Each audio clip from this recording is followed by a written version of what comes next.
हनुमान जी ने जब अशोक वाटिका में प्रवेश किया तो देखा कि वहां बहुत से राक्षसों का पहरा है। तभी उनकी नजर एक वृक्ष के नीचे बैठी अत्यंत दुखी और उदास स्त्री पर पड़ी जो बहुत विलाप कर रही थी। हनुमान जी ने तुरंत पहचान लिया कि यही माता सीता हैं।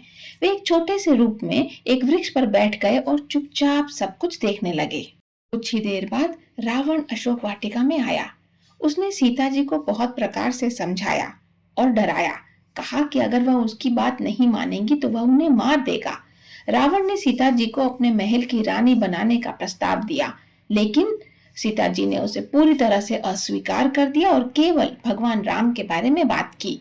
सीता जी ने एक तिनके को बीच में रखकर रावण से कहा, मैं सिर्फ राम की हूँ, तुम मुझे छुओगे तो तुम्हारा विनाश हो जाएगा। रावण बहुत क्रोधित हुआ और उसने सीता जी को 2 महीने का समय दिया, यह कहते हुए कि वह अगर उसकी बात नहीं मानेंगी तो वह उन्हें मृत्यु दंड दे देगा। रावण के जाने के बाद सभी राक्षसियां सीता जी को भय दिखाने लगी। त्रिजटा नाम की एक राक्षसी ने, जो सीता जी की सेवा में लगी हुई थी, उसने सीता जी को सांत्वना दी। जब सभी राक्षसियां वहां से चली गईं, तो हनुमान जी ने सोचा कि अब यही सही समय है। उन्होंने भगवान राम की दी हुई मुद्रिका मतलब अंगूठी धीरे से माता सीता के सामने गिरा दी। मुद्रिका को देखकर सीता जी बहुत खुश हो गई, लेकिन चौंक गईं और सोचने लगी कि ये कहां से आई। तभी हनुमान जी वृक्ष से नीचे आकर सीता जी के सामने हाथ जोड़कर खड़े हो गए। हनुमान जी ने अपना परिचय दिया और कहा कि वे भगवान राम के दूत हैं।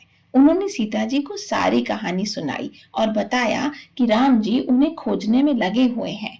सीता जी हनुमान जी को देखकर बहुत प्रसन्न हुई। हनुमान जी ने सीता जी को भगवान राम का संदेश दिया और उनसे कहा कि वे उन्हें इसी क्षण अपने साथ श्री राम के पास ले जा सकते हैं। लेकिन माता सीता ने हनुमान जी को समझाया कि रावण ने उनका हरण करके रघुकुल का अपमान किया है, इसलिए लंका से उन्हें मुक्त कराना और रावण को दंड देना ये श्री राम जी का कर्तव्य है। इसके बाद उन्होंने हनुमान जी को आशीर्वाद दिया। कहा, हे पुत्र, तुम अजर अमर रहो और गुणों की खान बनो।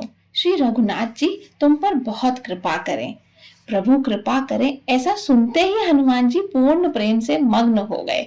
हनुमान जी बोले, हे माता, अब मैं कृतार्थ हो गया, आपका आशीर्वाद अचूक है।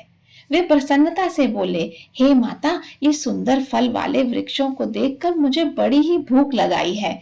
यदि आप प्रसन्न होकर आज्ञा दें तो मैं थोड़े से फल खा लूं। सीता जी की आज्ञा मिलते ही हनुमान जी ने अशोक वाटिका के फलों को खाना शुरू कर दिया। इसके बाद जो भी हुआ वो बहुत मजेदार है। जानने के लिए जुड़िए हमारे साथ हमारे अगले वीडियो में। तब तक जय श्री राम।